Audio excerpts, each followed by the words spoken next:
For centuries, people relayed magnificent stories, some of which were taken as fact before researchers would disprove them. Hundreds of years ago, the world was a different place. If someone did something out of the ordinary, it wasn't uncommon for them to be labelled as magic.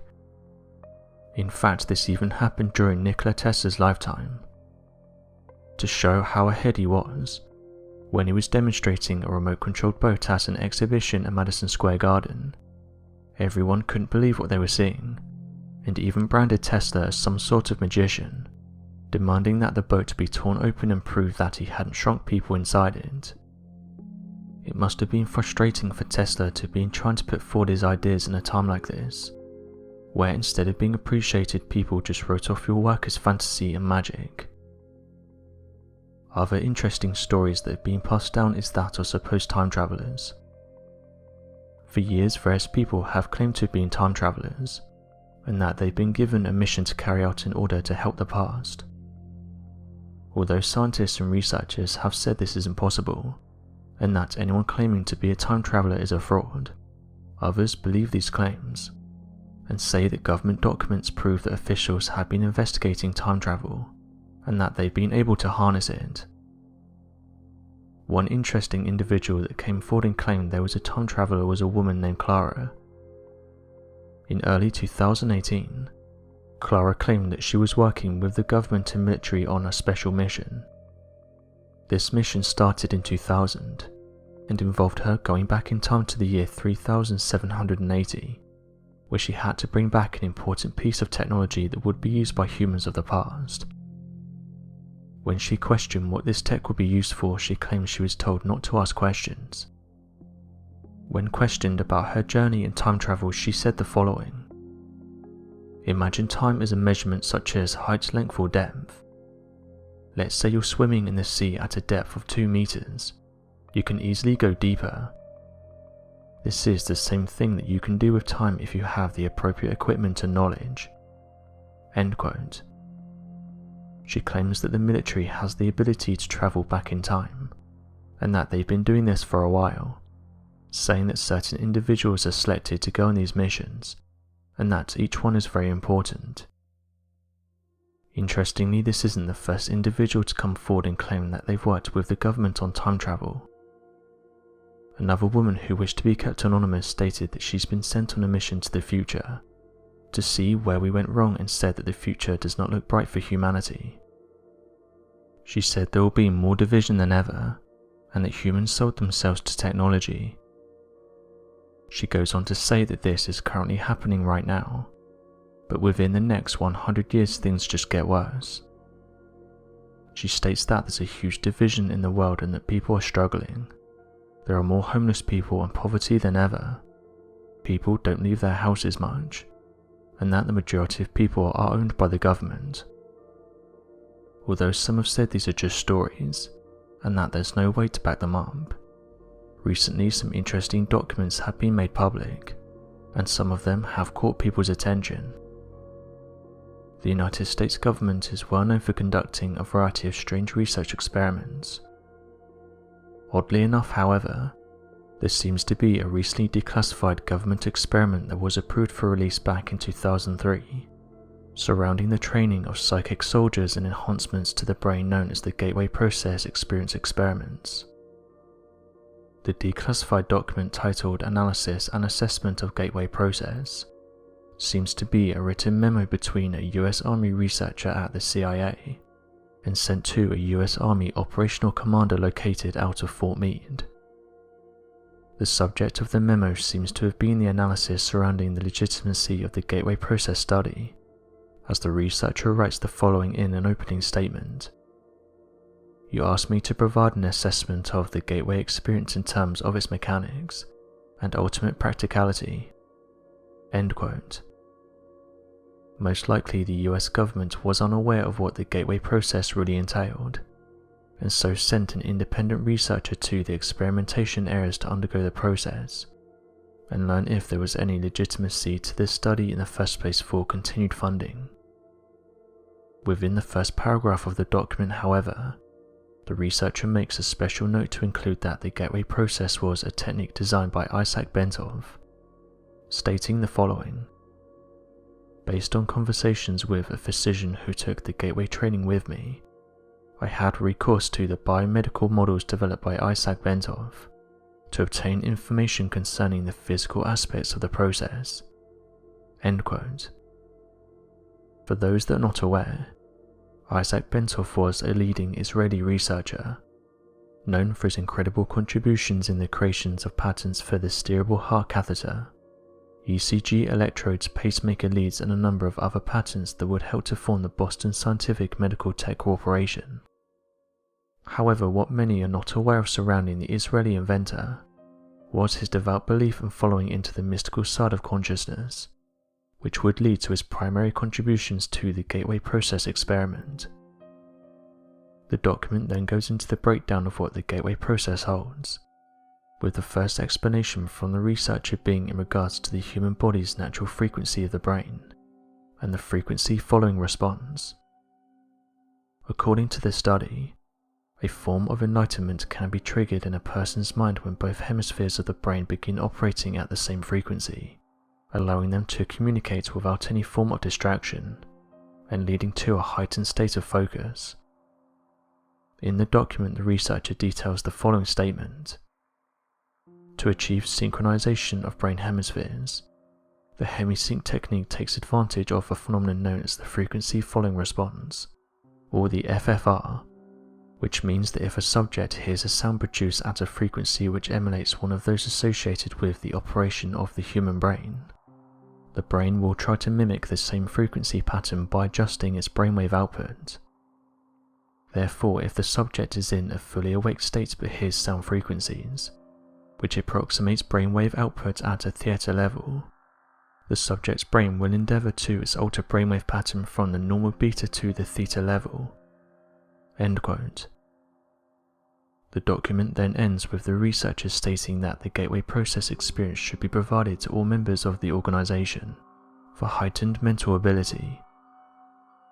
Although the document fails to elaborate on the finding, the memo then states that the training could open up members of the gateway process to be attacked by intelligent energy beings if the boundaries of time and space are continually surpassed, stating in quotes, "Subjects must be intellectually prepared to react to possible encounters with intelligent non-corporeal energy forms when time-space boundaries are exceeded." End quote. With additional statements that perhaps practical use of the gateway process experience should be used to gather information from such entities and the universal consciousness.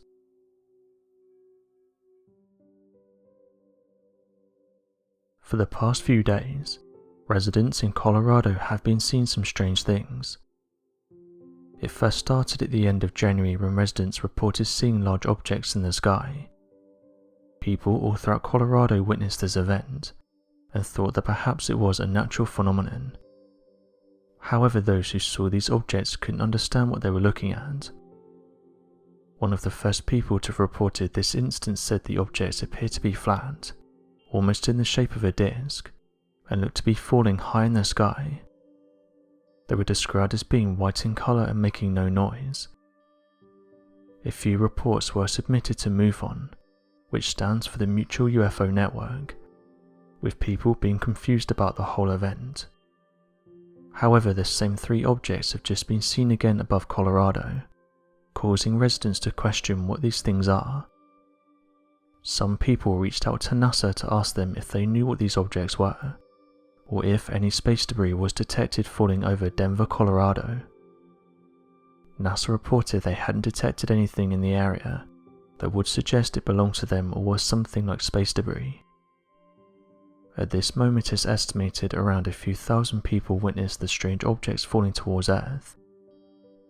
Various photographs and videos were shared online, prompting amateur UFO researchers to put forward their theories to try and explain what was seen. One of the eyewitnesses who saw the objects in the sky on the first day said the following: "I was having my morning coffee, and I normally look out the window while I'm doing that. I looked up and asked my friend if they could see those weird smoke trails. The trails were long at first and you could see there was a direction change in the upper atmosphere. As it got lower to the ground, I would say within 1,500 feet, They slowly started changing directions and started heading towards east towards Buckley Air Force Base. There was no sound, no odour, and no strange electromagnetic sensations. These objects did not appear to be in a hurry, and they maintained a straight heading. Had I not looked at them directly, I probably would have imagined them to be a chemtrail coming from an aircraft. However, all three of these maintained a perfect formation until they was out of sight." End quote. While another person said the following: "I observed three large white objects travelling at a high rate of speed. They maintained their formation and had long tails. The best description is that they looked like a cloud teardrop. 10:45 in the morning and no clouds in the sky, and I observed these very large objects appear to fall and then move east at a high rate of speed. They maintained their brightness and formation until I lost sight of them due to trees and buildings." End quote. With another person saying this: "I was with my sister at the time, and we both observed three large white objects in the sky. Although it looked like they were free-falling to me, they were clearly being controlled and belonged to some craft. The only reason I saw them was because I looked up in the sky. If I'd been walking and didn't look up, I'm sure I wouldn't have seen them, as they weren't making any noise. I took my own photographs and sent them to family members, and they were also confused. I observed them with my sister for several minutes until they drifted out of view." End quote. Someone who observed the crafts though had an idea for what they could be. They said the following: "These crafts look like they're flying in formation. I think these most likely belong to the military, and these crafts are keeping a strict formation and flying at a high altitude. With that being said though, I've seen a number of these strange contrail videos that show similar looking objects. I personally think they belong to the military, but they sure are weird looking. Normally you can make out the crafts, but in this case you can't. This is why it leads me to suggest that whatever these things are, they're high up in the atmosphere." End quote.